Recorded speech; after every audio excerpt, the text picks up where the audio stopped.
Hello everyone and welcome to another video. Now what you're seeing here is universally regarded as a good game. I know it can be a bit buggy and there are certainly a few glitches here and there, but The Elder Scrolls Oblivion still manages to remain a fan favourite despite its issues. It goes to show that even if the gameplay isn't spot on or the physics sometimes defy the laws of the universe, a game can still be good, or even great. Oblivion itself has soul. You can feel the developer's passion through the many quests and open world that is laid out before you, and what's more, it's memorable. But even games that are considered bad or terrible could still be worth playing because they too will be memorable, though for different reasons, and the phrase "it's so bad it's good" comes to mind. I don't know about you, but if I hear about someone's experiences with what they call an awful game, it makes me want to play it even more, and that is the basis of today's video, with a tech twist of course. Today, we're looking at how two of the worst games, according to Metacritic and user reviews, perform with two of the worst graphics cards. Cards that, just like the games, are so bad it's funny. We have the usual suspects here, the GeForce 210 and the NVS 295, which on paper is actually worse than the 210 by about 10% or so. Both cards are too weak or lack the features necessary to run modern games, though both can get away with running older titles just fine in some instances. Our first game that these cards are attempting to tackle is Big Rigs Over the Road Racing. Now I'm sure you've probably heard of this one. I'm pretty sure this was also the first or one of the first games to score 1 out of 10 from GameSpot, and it sits at 8 on Metacritic, out of 100 by the way, not 10. It's a truck racing game that released in 2003 for the PC, and as long as you have a Pentium 3 and 32 megabytes of VRAM, you should be good to go. The graphics options are limited and the game runs at 800 by 600 by default. Changing this outside of the game will break it, and running it with at least 30 FPS will also break it, sometimes. One of the things that the game gets right though is its optimization for modern hardware. It will launch under Windows 10 no problem. Well, big problem actually, because now I have to play it.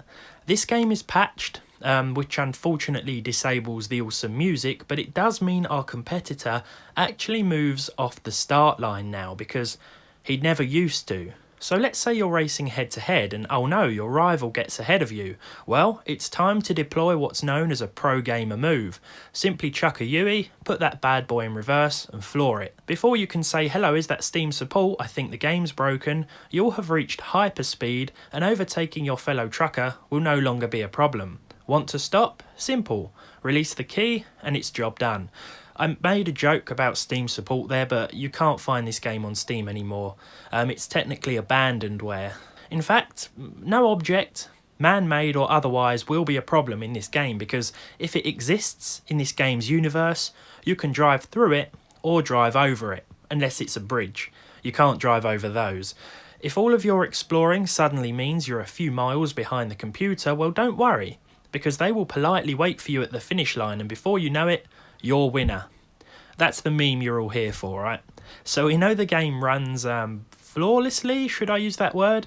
But what about with older hardware? Can you enjoy this absolute classic on the NVS 295 or GeForce 210? Sorry, this gameplay.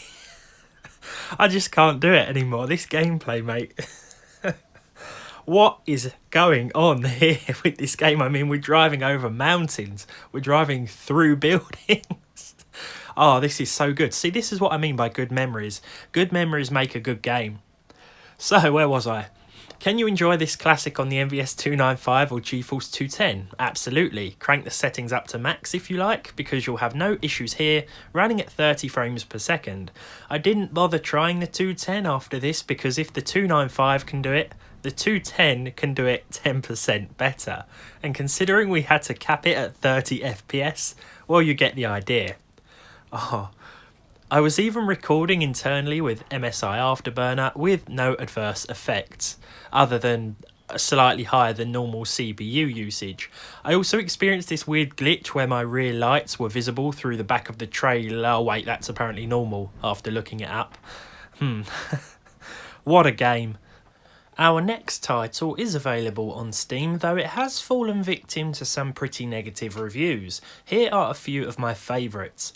The best one of these three is the first one that simply reads, "I had to play it for an hour because I got this game at Christmas. I hate Christmas now, thanks game."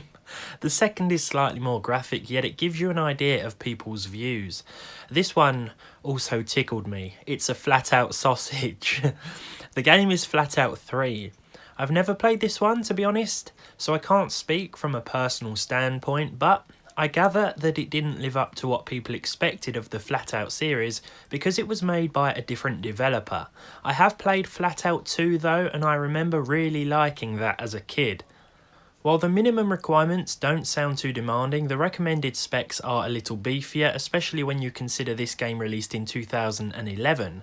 I like that in-game you actually get a little description of how each graphical preset affects different things, and these settings range from very low to ultra, which of course comes with a warning that you need the very best PC to run the game. Whether this was considered demanding back in 2011, I'm not sure, but it runs fine on the Ryzen 5 and 1660 Ti combo. It's no surprise really, but it does feel a little stuttery, and you can never guarantee whether or not old games are going to launch on Microsoft's latest OS. The stutter I spoke of wasn't reported by any frame counting software, so it's a bit of a weird one. Gameplay wise, the cars handle very oddly. You do get used to it, but everything is just so slidey and bouncy. There are some weird physics going on. I paid £1 on eBay for a Steam key, and for that, well, I'm not disappointed. It's good for 5 minutes of fun, but I can see why long-time fans of the franchise would be disappointed. It doesn't feel like a flat-out game. The physics just aren't right, but the Demolition Derby made me chuckle because it was just one big mess. I can only imagine this causing havoc with the frame rate of weaker graphics cards, so let's test that theory right now. As it happens, both the 210 and 295 performed near enough identical here, so I only really needed to show you footage from one. Let's go with the 210. The main menu was actually the most demanding part of the game, and once we jumped into the game, everything stabilised. I was running at 640 by 480 with the low preset, because there will be some drops down to the low 30s, and these settings ensure we don't go below that. This is absolute chaos. It's easy to get annoyed at how this doesn't really feel like a flat-out game, but if you look at it on its own, well, it's actually still quite bad, but it is certainly amusing to some extent. I then cranked the settings up to 720p out of curiosity, and surprisingly the 210 managed 30 FPS on average. It is a satisfying result, even if my car does decide to just randomly explode if I so much as hit someone's bin. Imagine if that happened in real life. I mean, where I live, if the bin men exploded every time they ran something over, well, let's just say the local county council would have a lot more potholes to fill in than they do now. And considering they haven't even got round to the ones that are in the road at the moment, sorry, bit of a tangent there. The bin men around here, man, destroying everything. Now, I accidentally bought more than one of these keys, that is, so if you've made it this far in the video, treat yourself to this Flat Out 3 Steam key. There is only one, so first come, first served, but maybe that's a good thing. The rest of you shall be spared. Thank you very much for watching. This has been 2 of the worst games in recent memory versus 2 of the worst graphics cards in recent memory. Now, I did want to include, there's this motorbike game, something Retribution. I can't quite remember the name. That received pretty poor reviews as well, but I just could not find a copy of that anywhere. It's not on Steam, it's not on GOG. The local CEX do have a copy, but it would have been another couple of days before it was delivered, if it got delivered at all. It might just be a stock error, because I can't find this game anywhere else.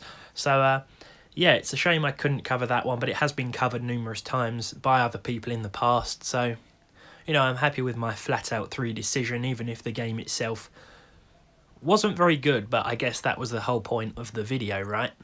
Anyway, thank you very much for watching. I think we've discovered something else that the GeForce 210 can run. Its little list of games that it's capable of handling is growing by the day.